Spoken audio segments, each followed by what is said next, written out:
Good evening, everyone. So over the weekend, MSNBC canceled Joy Reid's TV show.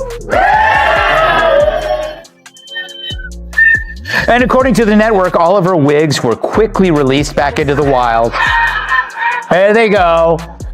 When asked about her future plans, Ms. Reid claims she plans on spending more time with her family, accusing her relatives of racism. Okay, so Greg Gutfeld didn't just clap back at Joy Reid, he straight up exposed her fake words, fake anger, and turned her whole show into a comedy moment. Joy came in with drama, but Greg brought facts fire and a mic that just kept going. And I think that's the way the Trump effect is. I think after Trump won, the EU just said they're buying oil from America over Russia. I wonder why. The moment the guy wins, all of a sudden, mysteriously, the bad stuff starts going away. The Latino district that voted for Trump by 75% also voted for Clinton by a huge margin. I guess that's misogyny too. I don't know. I think Joy Reid has completely lost her crap. Greg Gutfeld walked in like he just had lunch with sarcasm and 3 cups of coffee. That smile on his face said someone's about to get roasted, and this time it was Joy Reid, the drama queen of MSNBC who rolls her eyes like it's a full-time job. Gutfeld didn't need notes. He came ready with truth and a whole lot of nonsense to call out. It's a sad moment for the show. Joy Reid is out. Of course, we're heartbroken, for she provided this show with more material than a seamstress at The View. On slow news days, Joy was always there to help with a racist rant. Oh, I loved her. He kicked things off real slow like a cat just eyeing its next move. Then came that classic Gutfeld buildup where you can almost feel the sarcasm charging up like a phone. He didn't call Joy Reid a reporter or even a real host. Nah, he made her sound like some confused stand-up comic who ended up on TV by mistake. He said she wasn't proving anything, she was just tossing random takes hoping one sticks and calling that news.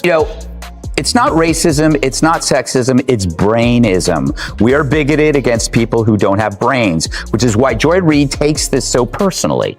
Y'all voted with Stephen Miller and David Duke and against your own sisters and chose Kamala Harris with 60% of their votes. So you own everything that happens to your mixed status families and to your wives, sisters, and abuelas from here on in. Greg took one look at her show and shook his head like a dad catching his kid trying to microwave tinfoil every single night. Joy kicks off with some wild rant about doom, gloom, and the world ending like she's trying out for a sad play in the middle of a Whole Foods parking lot. Gutfeld didn't hold back. He made fun of it with big dramatic moves and fake gasps, turning her serious talk into a full-on comedy dance all about scaring people for views. That's just groundswell in parts of this country, mainly among white men. What they're saying is we own this country and everyone will bow down to us. In America, there's a thing about both white vigilantism and white tears, particularly male white tears. Now, I don't like to use hyperbole, but Joy's firing is the biggest blow to racists since the Confederacy lost. It all started when Gutfeld brought up her never-ending race talk, and he went in hard saying Joy could stare at a cereal bowl and still find racism if it had too many white flakes. If it rained, she'd call it climate injustice. If it didn't, she'd say it's a racist drought. She had this go-to recipe: take anything, toss in some racism, stir it real hard, and serve it up with that classic MSNBC smug vibe. And the best part, Gutfeld didn't even have to make anything up. She already did most of the job for him. He just came in to drop the punchlines. But they blame whiteness for Virginia's election while saying CRT doesn't exist. It makes me miss the Clinton era when the Dems were really good at lying. So Cross was filling in for the homophobic blogger turned pundit Joy Reid, who had said the same thing. It was education, right, which is code for white parents don't like the idea of teaching about race.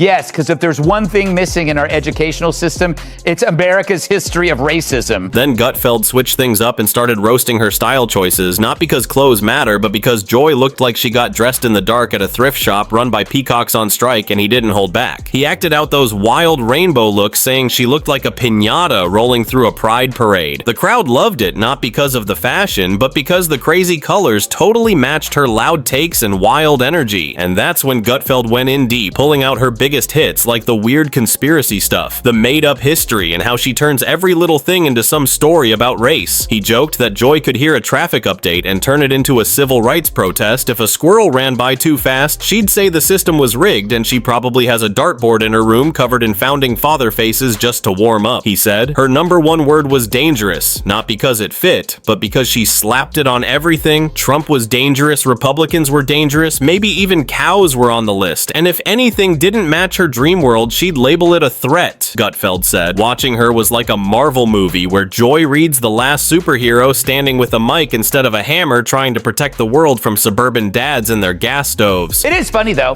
How could someone named Joy Reid be so joyless and not read?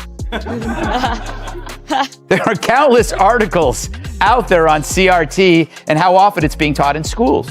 So Joy and Tiffany said the same thing, like people who plan to lie often will. It's like MSNBC have only one brain in the freezer, and in the handoff, they must have dropped it numerous times. Then Gutfeld tore into how she talks, saying her monologue sounded like someone threw buzzwords in a blender. Words like dog whistle and systemic, this were just her go-to seasoning. Even if the story was about taxes or someone slipping on a banana, she'd blame it on culture falling apart. He mocked her dramatic voice like she was reading horror scripts, not news, and then he brought up her past blog scandal, the one that vanished fast, and she blamed hackers. Gutfeld laughed, saying forget bank accounts, hackers went for Joy's old 2007 posts, and that moment he called pure comedy. Because not only did cable news lose a bigot, but the bigot herself might finally get the round-the-clock care that she really needs. But you gotta wonder how she was able to last this long. The irony, of course, is in her name, for did Joy bring any joy to anyone's life? No. Oh, I didn't know this was a call and response show. He kept going and called out her constant virtue, signaling like she was handing out guilt like Halloween candy. Gutfeld joked she turned MSNBC into her own confessional bashing capitalism while cashing big checks and yelling about elites from a studio fancier than the White House. He said her takes were like a Mad Libs game. Just pick a villain, add a buzzword, and throw in drama, and if she ever hosted a cooking show, she'd still blame the recipe on racism. Then he mocked one of her quotes, pretending it was a secret code, flipping it around like it came from a lost scroll. The crowd couldn't stop laughing, and Gutfeld wrapped it all up by saying, Joy didn't report news. She just performed it like a never-ending play where only she knew the script. But think about it. I'm willing to bet no one ever said, you know, I was going through a tough period in my life, and listening to Joy Reid really got me through it. If anything, it was their tough periods in life that got them through Joy Reid. But that's the problem with MSNBC and legacy media. Their income was based on making life work. Then Gutfeld hit her fake predictions, showing clips where she warned the world was ending every time Trump or the court did anything. Then he showed reality, and it never matched her drama, like someone yelling, the sky is falling with a broken umbrella. Then he called her MSNBC's glitchy AI made to repeat big words and stay outraged no matter what. He joked it was fed college essays but no common sense, and said she used words like racist so much they lost all meaning, turning every argument into a fake civil rights moment, like disagreeing with her meant you were the villain. Can we put Joy Reid back up there? You know, I was looking at Joy Reid, I'm thinking, you know, my brother-in-law, when we used to go to 49er games, he's a big 49er fan. He used to paint his face, you know, gold and silver. And you can tell that Joy Reid is totally in Trump's camp because she's wearing his hair. And I think that's a sign she knew he was going to win. She wanted to be on the winning side. Look at that. That's Gutfeld said people didn't watch Joy Reid for news. They watched her to feel better about themselves, like they were the heroes in some made-up moral movie. He said she wasn't informing anyone. She was just handing out gold stars to the woke crowd, and MSNBC let her because loud drama brings in more views than quiet facts. Then he clowned her dramatic facial reactions, like when someone says something normal and she looks like they just committed a crime. He copied her face, acting like Republican. Words were bad smells at a fancy party. He said she doesn't argue, she just shuts people down. And when someone brings real info, she waves the race card like a magic trick. Gutfeld said her whole thing is pretending to be offended without ever offering anything useful. And to top it off, he said Joy is basically a walking Twitter rant filled with big words and zero meaning, trying to wake people up who already stopped listening a long time ago. Meanwhile, in an interview, Border czar Tom Homan called Joy Reid dumber than a box of rocks. The American Geological Society has demanded an apology. So Comcast is getting rid of MSNBC. Wow. And as predicted, Joy Reid is already blaming white women and white men.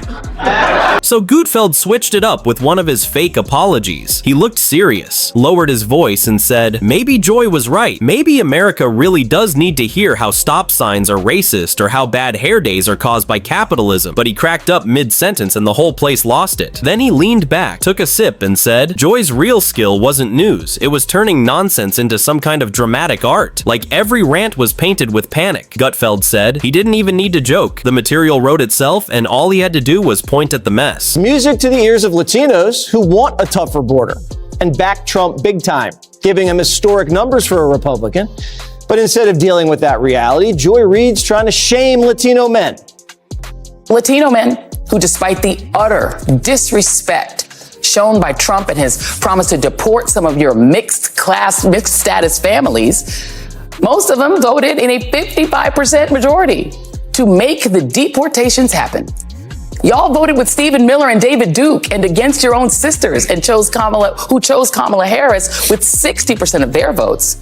So you own everything that happens to your mixed status family. He didn't even need a setup because the setup was the joke, and Gutfeld kept going, throwing jab after jab with that perfect mix of sarcasm and smarts. He smirked like someone who just made it through a storm made of recycled outrage and noise. Then he said watching Joy talk about the economy was like someone trying to explain science with finger puppets and TikTok slang. She'd drop a big word, mix it with panic, and somehow blame capitalism for bad coffee, he joked. If her teleprompter ever stopped working, she'd just scream random buzzwords till the lights shut off on their own. It wasn't news anymore. It was a glitter-covered meltdown with a side of confusion.